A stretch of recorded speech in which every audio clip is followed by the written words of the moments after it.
یک جنگی قرار گرفتیم که اونا با تمام قوا میخوان هم در داخل هم در خارج ما رو زمینگیر کنن.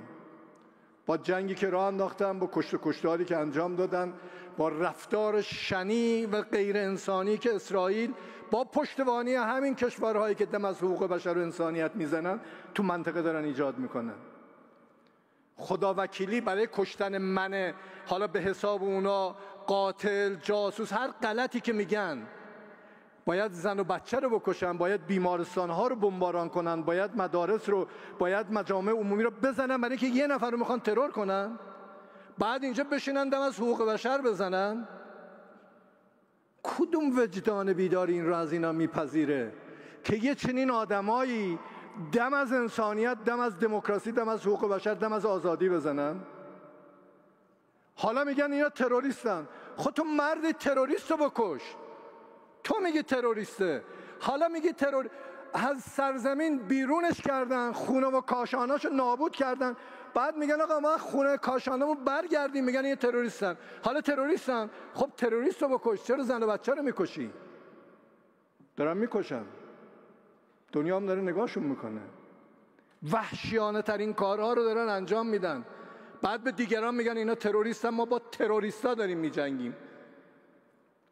تعداد آدمایی رو که اینا کشتن، تعداد ترورهایی که رسما آمریکا و دار و دستش تو منطقه انجام، عدد رقم رو در بیارید ببینید کدومیه که اینا با این کاری که برای دیگران تهمت میبندن قابل قیاسه. حالا من وارد اونجام نمیشم. ما رو در یه وضعیتی قرار دادن که نگذارن ما با همدیگه ایرانمون را و کشورمان را بسازیم و ما مصممیم که بسازیم. برای ساختنش بنده اعتقادم و باورم بر اینه، خب حرف منم نیست، حرفی است که از مولا علی در حکومت داری اعلام کرده. با خیلی از این عزیزانم که بحث میکنیم میگم چرا این حرفا رو گوش نمیدید؟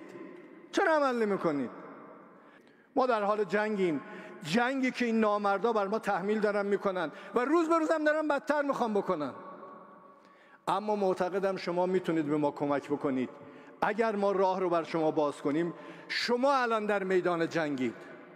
جنگ موشک نی، جنگ اندیشه است، تولید، تجارت، صنعت و کاری که باید، بستری که ما باید آماده کنیم شما بتونید این راه رو راحت تر برید.